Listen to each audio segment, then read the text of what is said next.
And last night, agents of the FBI arrested Bitslotto's founder, Anatoly Legadimov.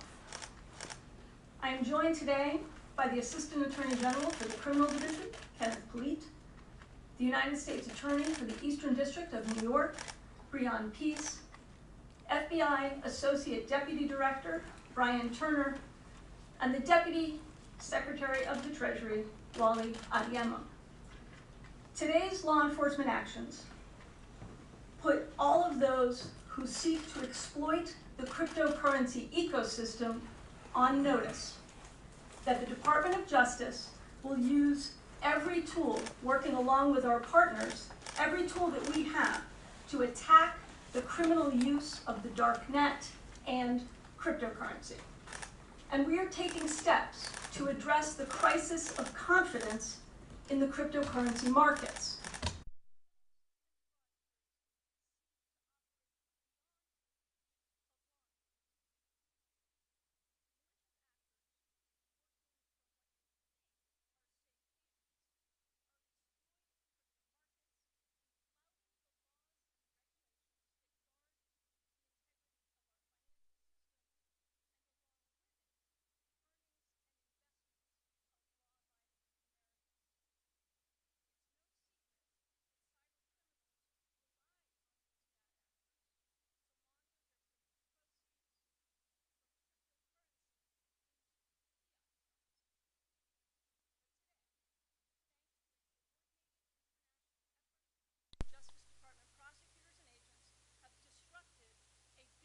Corner of this criminal ecosystem. Last night in Miami, FBI agents arrested Legadimov, a Russian national and the founder and majority owner of Bitslotto, a Hong Kong registered cryptocurrency exchange. The charges allege that he operated Bitslotto as a high-tech financial hub, as he put it, that catered to, quote, known crooks. Bitslotto failed to implement safeguards required by US law, safeguards that enable law enforcement to detect and to investigate financial crimes. Instead, Bitslotto facilitated the transmission of hundreds of millions of dollars in illicit funds, fueling darknet marketplaces, and laundering the proceeds of ransomware attacks. For example, as alleged, Bitslotto was a crucial financial resource for the notorious Hydra darknet market, the disruption of which I announced from this podium last April, at that time with our German partners.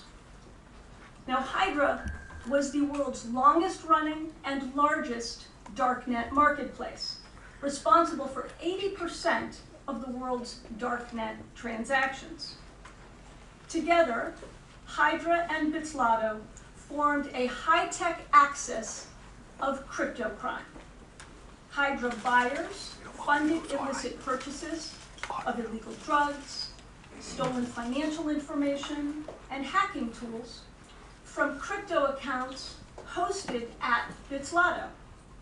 And sellers of these illegal goods and services at Hydra sent criminal proceeds to accounts at Bitslotto, all to the tune of over $700 million in direct and indirect transfers between 2018 and 2022. Now, I've said before that we would go after the entire ecosystem that allows cyber criminals and illicit actors to flourish. Today's action against Bitslotto, as with the disruption of Hydra, reflects another critical step in executing on that strategy. At the time of Legadimov's arrest, and continuing into the early hours of this morning, the Department's international and domestic partners engaged in a coordinated campaign of disruption. That campaign includes law enforcement actions in multiple European countries, the seizure of Bitslotto's servers, and enforcement actions by the Treasury Department here in the United States. These actions show not only the broad scope of the defendant's alleged crimes, but also the international net dropped by law enforcement to stop him and his business partners. With these actions, today marks the end of the Hydra Bitslotto crypto crime axis. We've also busted the business model of the cyber criminals that Bitslotto supported. And coordinated operations like these against Bitslotto, using all tools and designed for maximum impact, are the linchpins of international success against cybercrime. Our actions also mark the most significant enforcement effort against a cryptocurrency exchange by the National Cryptocurrency Enforcement Team, launched last year following a comprehensive cyber review led by my office. To all of those exploiting the cryptocurrency ecosystem to enable crypto crime, we have a clear message. We will not only target hackers, fraudsters, and criminals that mask their profits in cryptocurrency, we are also unleashing the full force of the Department of Justice on the illicit actors and entities that support cyber criminals, like Dima and Bitslotto. Operating offshore or moving your servers out of the continental US will not shield you. And whether you break our laws from China or Europe, or abuse our financial system from a tropical island, you can expect to answer for your crimes inside a United States courtroom. I want to thank the agents, analysts, and prosecutors who worked diligently to investigate this case. And finally, a tremendous thanks to our foreign partners and the Treasury Department for their collaboration in this and other cryptocurrency and cybercrime cases. And now let me turn the podium over to Assistant Attorney General Khalid.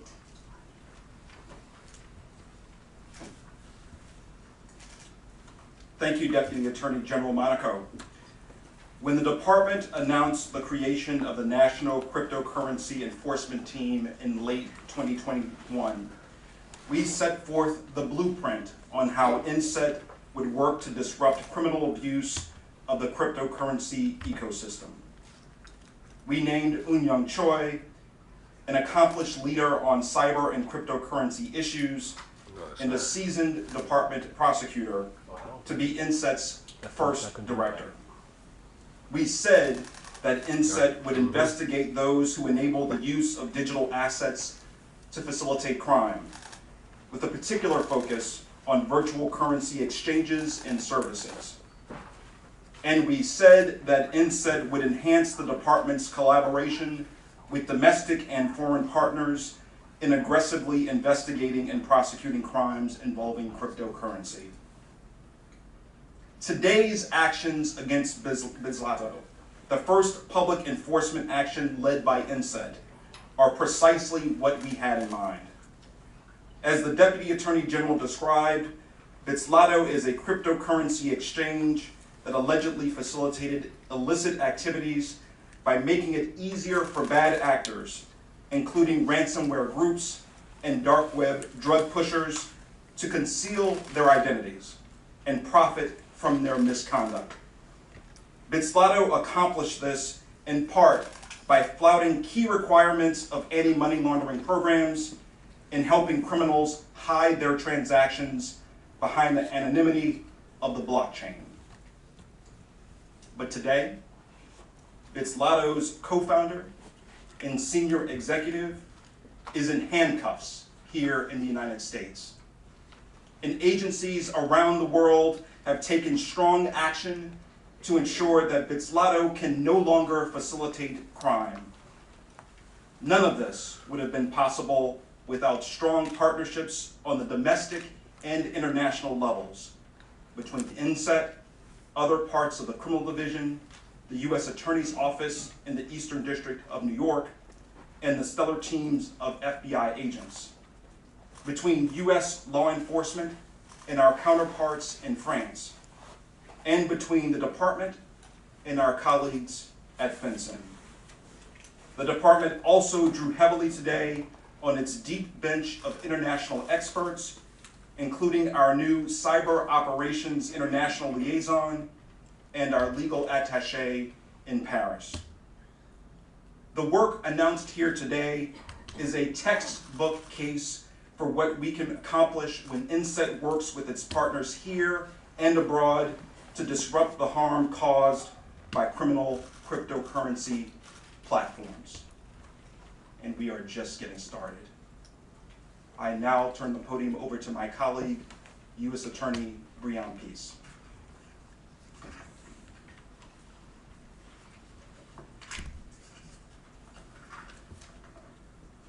Thank you, Assistant Attorney General Polite. I'm Breon Peace, United States Attorney for the Eastern District of New York, and I'm honored to speak today about the work of the U.S. Attorney's Office for the Eastern District of New York, NSET, FBI, and all of our other partners, what we've done with respect to investigating and prosecuting Anatoly Legadimov. Today, my office unsealed charges against Legadimov for operating Bitslotto, as you heard, a cryptocurrency exchange whose stock in trade was that it allowed users to open accounts with minimal identifying information. The result was that Bitslotto became a safe haven for criminals, including drug dealers and ransomware groups.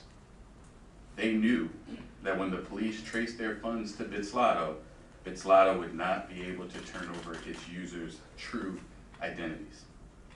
The defendant, who is Bitslotto's majority shareholder and sat atop of its organizational chart, knew full well about these violations. Bitslotto's executives communicated on their encrypted chat system about the proliferation of drug dealers on their exchange and the way that their policy of collecting no identifying information had brought on a flood of, in their words, quote, dirty money, end quote.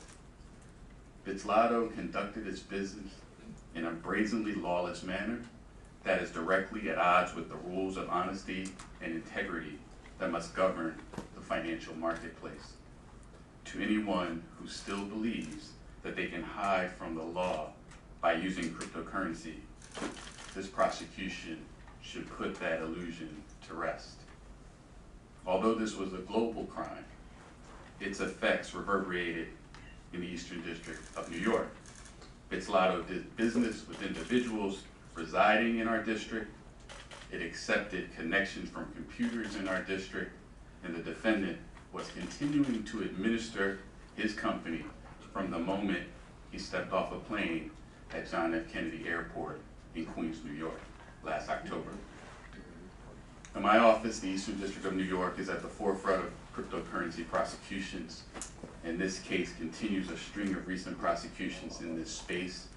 Just 2 weeks ago, we charged a developer of NFTs with defrauding its customers in a rug pull scheme, and last month we charged 4 individuals located in the United States and Canada with sending tens of thousands of dollars worth of cryptocurrency to aid ISIS. And alongside our partners in law enforcement, we are committed to carrying out the most sophisticated and technically demanding prosecutions at a pace that matches the tempo of the criminals we pursue. Our partnership with the National Cryptocurrency Enforcement Team enhances our work in this space, and we look forward to our continued collaboration. And finally, I want to commend from my office, Assistant United States Attorney Alexander Mindlin, who is detailed to INSET, and Assistant United States Attorney Artie McConnell, along with INSET trial attorney Scott Meisler and Matthew Blackwood for their excellent work on this case. I'll now turn the podium over to FBI Associate Deputy Director Brian Turner.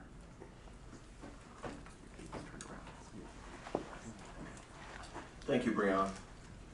I am pleased to represent the FBI here today as part of this announcement of the arrest of Anatoly Legadimov. The arrest that is the culmination of more than a year of hard work by our men and women in the New York office and also across the United States and overseas. Legadimov is a Russian national living in China who was arrested in Miami for the crimes he committed in the United States by operating an unlawful cryptocurrency exchange registered in Hong Kong. He probably thought his cybercriminal enterprise and the dirty digital money that cycled through it were outside the reach of the U.S. government. But he and this Bitslotto cryptocurrency exchange were not operating with impunity. Neither was the illicit Hydra darknet marketplace in which Bitslotto exchanged over $700 million, as the Deputy Attorney General mentioned a moment ago. We shut down and locked the door on Hydra last April. Both of these actions were made possible because of the FBI's strong relationships with our law enforcement partners around the world. Over the course of our global investigation into Bitslotto, we found that more than $15 million of the ransomware proceeds have been laundered through the exchange, making the platform a clear enabler for ransomware actors. Unfortunately for the defendant and Bitslotto, one thing that the FBI understands is how to take down cybercriminal organizations. And our overall strategy to combat cybercrime involves going after all key parts of that criminal ecosystem mentioned by the Deputy Attorney General: the actors, their finances, and the supporting infrastructure. When you combine this arrest with the French authorities' dismantlement of Bitslotto's financial infrastructure, digital infrastructure, and the actions taken by the Treasury Department that will be spoken about in just a minute, I'd say we did exactly just that. I can tell you by the folks that I'm standing up here with that we are committed to taking a whole-of-government approach to the fight against financial crime and cybercrime, a fight to protect our country, its citizens, and our national security. So let this be a reminder to the cyber criminals around the world. No matter where you are, no matter how much you twist and turn to cover your tracks, there is a risk and there will be consequences. I'd like now to introduce Deputy Treasury Secretary Wally Ademo for some additional remarks.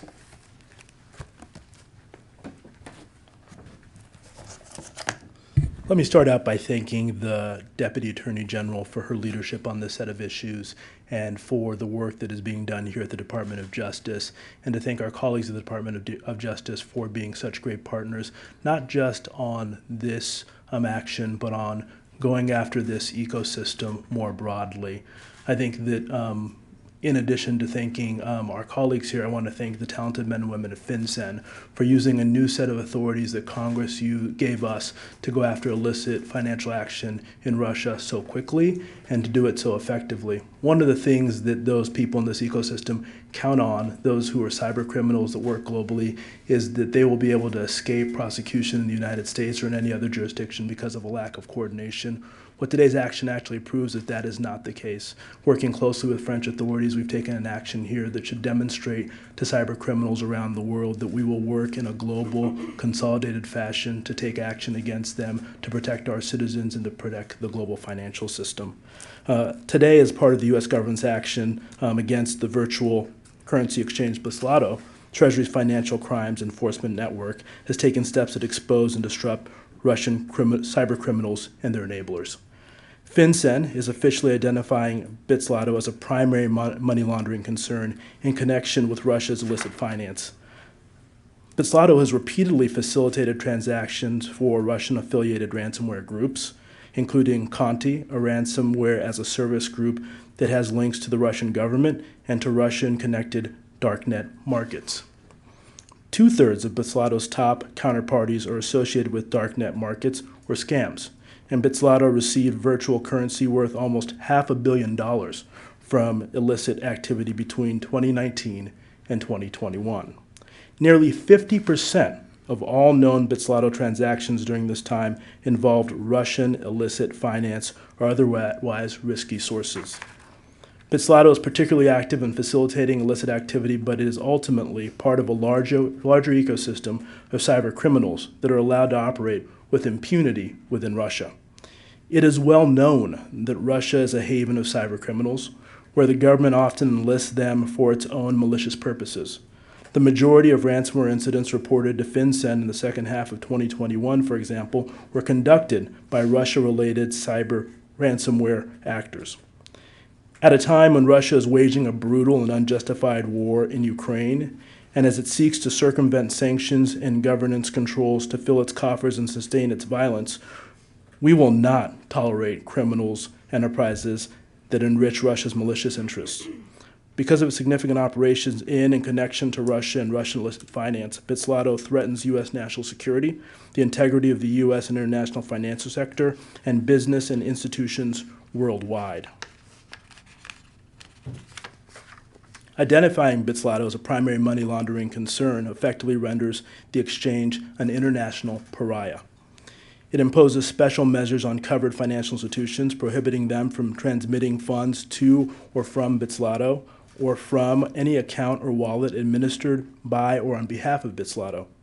Treasury's actions today sends a clear message that we are prepared to take action against any financial institution, including virtual asset service providers, with lax controls against money laundering, terrorist financing, or other illicit finance. And we will not hesitate to expose and hold accountable virtual asset service providers, darknet markets, or anyone else facilitating cyber criminals using this new authority or other authorities within the Treasury Department. And we look forward to doing this in coordination and collaboration with our colleagues here at the Department of Justice. Thank you. All right, with that, I think we'll take some questions. CNBC, Eamon, why don't you kick us off? Yeah, thank you. Two questions if I could. I mean, the first one is, Legadimov is a Russian national who lived in China and was operating there. What was he doing in Miami, which obviously puts him at risk of being picked up by the FBI? And the second question I have is, what are you learning so far about Bitslotto's customer base who was using this exchange? And are you seeing any overlap between the other big exchange, which is in the news lately, which is FTX? So I'll start off on your first question. Don't really have anything more to say about Mr. Legadimov's activities in Miami, other than the fact that in the early morning hours he was arrested by agents of the FBI, and we're going to take it from there. And can you repeat your second question? The second question is, what are you learning about the customer base of Bitslotto, who is using that service? I think Wally Adiemos talked about that a little bit a second ago, and whether you're seeing any overlap between that customer base and the customer base at FTX, which obviously is in the news right now. Well, I'll start and see if either Kenneth or the U.S. Attorney want to make any additional comments. I'm not going to speak to the ongoing investigation and matter regarding FTX, but as alleged in the court papers unsealed today, and as referenced by the U.S. Attorney, Bitslotto was being used by a host of cyber criminals to form, as I noted, this high-tech axis of crypto crime, used to launder funds, used to buy and sell and host the wallets of those buying and selling illicit goods. But let me see if either the Assistant Attorney General or the U.S. Attorney want to add. Just to second the comments from our Deputy Attorney General, I would simply note that the defendant here has been charged in a criminal complaint. There is always a possibility that additional charges may follow, and in particular, our investigative efforts continue both here and abroad. All right. Sadie, Wall Street Journal. Hi there. This question's for the deputy. These questions are for the Deputy Attorney General. I'm wondering what message these coordinated actions should send to the broader crypto markets, and if there is any sort of geopolitical significance to the fact that he was living in China, but was a Russian national. And also, while we have you up here, I am hoping that you might say whether you anticipate your specials counsel investigations will be wrapped up by the end of the year when the midterm election cycle is in full swing. Well, on your second question, I've got no predictions to make and nothing to add to what the Attorney General announced last week. And on your first question, I think what today's actions really show is, one, we will work in a coordinated and a collaborative fashion with partners here in the United States and more broadly all around the globe to root out those who seek to exploit the cryptocurrency markets, those who seek to find safe haven in countries, whether they're Russia, whether they're China, whether they're places in Europe, and that there is no place that is beyond the reach of U.S. law enforcement and our partners. Daphne from Reuters, one of our friends from Treasury. Thank you so much. Did you find any link between Bitslotto and Russia's conflict in Ukraine? And did Russian actors use Bitslotto to circumvent sanctions imposed as a result of the conflict in Ukraine?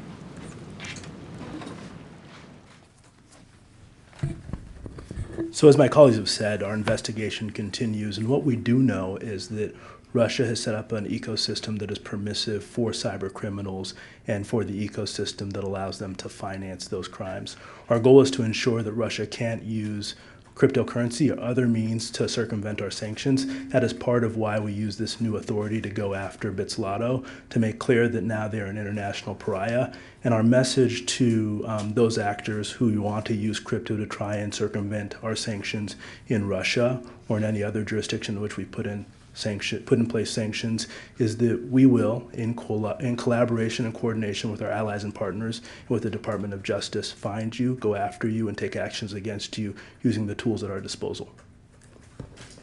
I think you had your hand up sometime. The amount of crypto sent to illicit actors reached an all-time high in 2022. To what degree do you deem these transactions, first of all, as a national security threat for the U.S., specifically when it comes to crypto, but also expanding on the potential sanctions evasion more broadly and beyond Russia as well? To what extent these transactions should be deemed as a threat to the general efficacy of U.S. sanctions? Well, I'll start and then turn it over to the Deputy Secretary. Look, I think what we have shown in these actions, as well as the takedown of the Hydra darknet marketplace, is that those who are seeking to exploit the cryptocurrency markets by ignoring or flouting the regulations that are put in place and the laws that are put in place to give consumers, to give investors confidence in our markets, to give them confidence in our financial system, we will root that out. We will go after and use whatever tool it takes to find those who are seeking to hide in the shadows and who seek to try and exploit the anonymity that they think the blockchain provides, the anonymity that they think this technology provides. And what our efforts have shown is that that's not the case. Those activities, whether it's laundering the proceeds of ransomware attacks, certainly do pose a security concern, and that's why we will be unrelenting in our efforts, and we will continue to take a coordinated approach, an international and global approach to this challenge. I don't know, Wally, if you want to add? Just a word. And I agree completely with the Deputy Attorney General. What I will say is that there are those who try to use any new technology to try and commit crimes. And here cyber criminals are attempting to use new technology when it comes to virtual assets. And our message to them and our message to the industry is that we expect them to follow the same rules of the road that are followed by other financial institutions and intermediaries, and that ecosystem is a place where we will not permit illicit finance to go on. The action today should be seen by that industry and by actors there who seek to try and evade our sanctions or to violate laws or to in some ways impact our national security as a tool that we will use in the future when it comes to Russia and illicit finance. But as I said earlier, we have other tools that we're prepared to use as well, because our view is that virtual currencies, the traditional financial system, should not be used to transmit an illicit finance, and we're prepared to act to make sure that that is the case. One last question, Alex Mallon, ABC. So if convicted, I saw this defendant faces a max of 5 years in prison. With the scale of wrongdoing that you kind of have all outlined, what do you say to people who would kind of say that the punishment here doesn't seem to fit the crime? And then for the deputy, the White House has been saying since the news of these classified documents were found broke, that they hadn't been more forthcoming because of their cooperation with the Justice Department. To be clear, has the Justice Department at any time since November told the White House that they cannot discuss the facts of this case? So on your second question, I'm not going to comment on anything beyond what the Attorney General has said last week in announcing the appointment of a special counsel and what he has said more broadly, which is that we don't talk about our investigations in a public forum. And for your first question, I'll turn it over to the U.S. Attorney. Sure. So to be clear, this is, in our view, a serious crime, which we are taking very seriously. The outcome of the case, it's premature to anticipate that, and it's important to note that the investigation is ongoing. So there could be, as the Assistant Attorney General said, additional charges down the line. I know we didn't get to everybody's questions. We've got some subject matter experts here for folks that have on-topic questions, and I think that's going to do it for us today. Thanks very much. Deputy Attorney General, can you speak to the Republicans who say Thank you that very you're being much. unfair to the former president? Thank you.